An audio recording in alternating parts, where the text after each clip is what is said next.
What is up, everyone? Welcome back to GrayDays TV, and today I'm going to be talking about the death of a 7-year-old girl named Jazmine Barnes. On the morning of December 30th of 2018, Jazmine Barnes was riding in the car with her 3 sisters and her mother. The family was on their way to a grocery store to get supplies for breakfast when all of a sudden at around 7 a.m., a man opened fire on their vehicle. As I turned around and looked back at the street, I heard shots start firing and they came through my window, broke my glass, and hit me in my arm.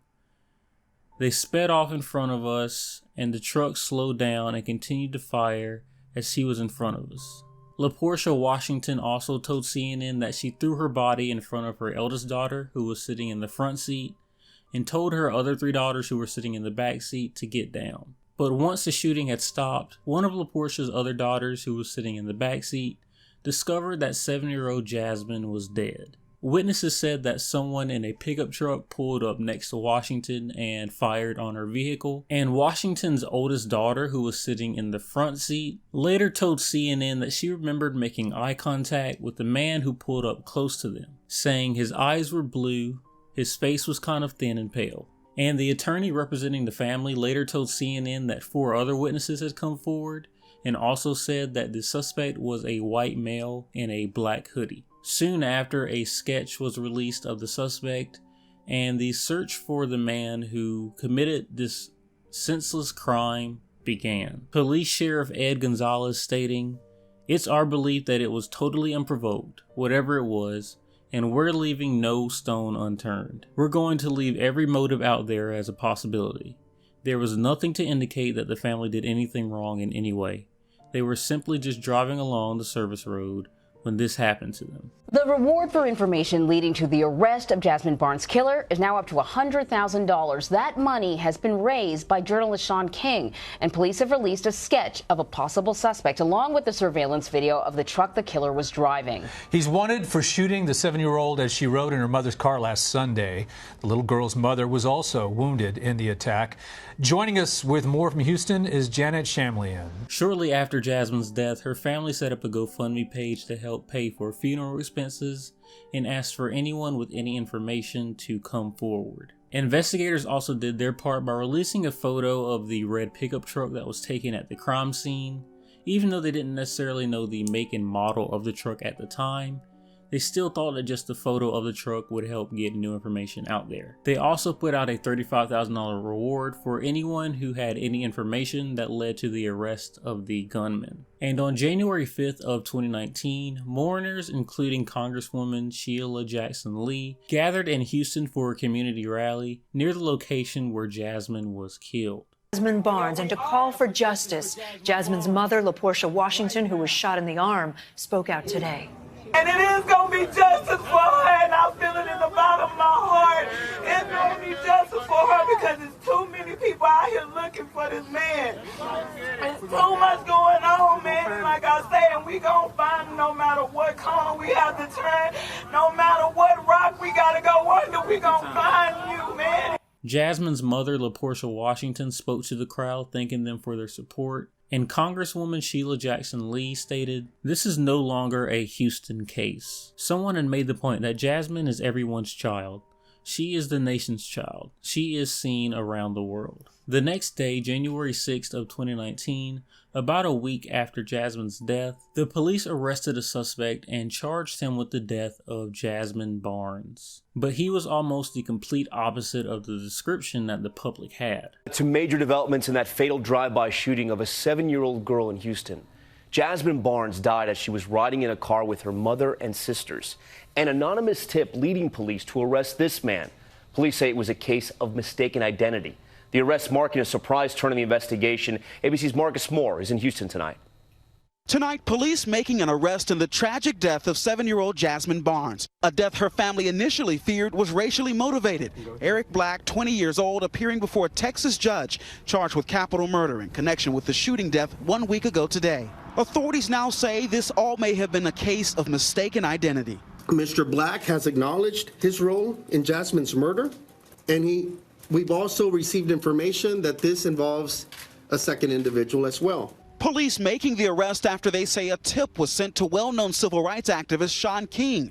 A law enforcement source allegedly telling police Black was driving the vehicle during the shooting and that the suspect or suspects may have opened fire on the wrong car. The announcement marking a major twist in this case that up until yesterday was focused heavily on finding this red pickup truck, captured on video speeding away from the scene of the shooting, and this sketch. It's very likely that the last thing they did see was that indeed that red truck and that driver that was in that truck. Tonight, police believe that man may have simply been a bystander. Jazmine's distraught family is grateful to police for the arrest. We were happy, and it was a sigh of relief that the police did their job and found who they feel is the right suspect. One step closer to closure for a grieving family and a country outraged over the death of an innocent little girl.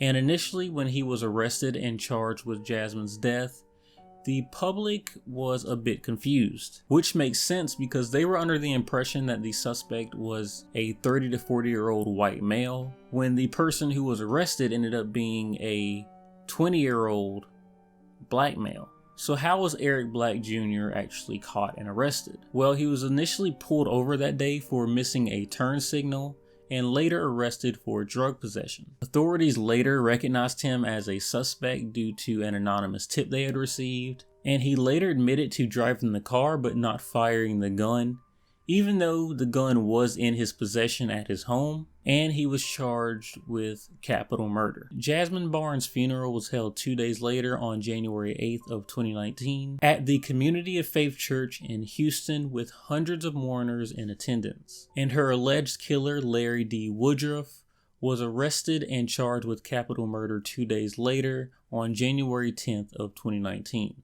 Texas authorities today charged the men they believe opened fire, killing 7-year-old Jazmine Barnes.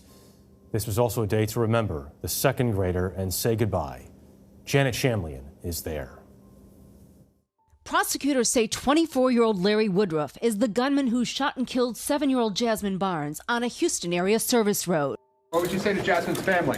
The accused driver, 20-year-old Eric Black Jr., was in court Monday and is being held without bond. In Texas, the law says that whether you're the driver or you're the actual shooter, that everyone is held accountable the same. So the official story that Eric Black Jr. told the authorities is that he was driving a rented car when his friend Larry Woodruff opened fire on Jazmine's mother's vehicle after confusing her vehicle with the vehicle of some people that they got into an altercation with a couple hours earlier at a club. But even though that is a story that Eric Black Jr. has told authorities, Larry Woodruff has denied these allegations, and his attorney has stated that Eric Black Jr. is just trying to shift blame. But evidence like cell phone tracking does put Larry Woodruff in that location at the time of the crime, and there's also a picture of the two that was taken by them shortly after the shooting happened, and the newest information that I could find was dated back in July of 2019, and it stated that Eric Black Jr. had posted bond.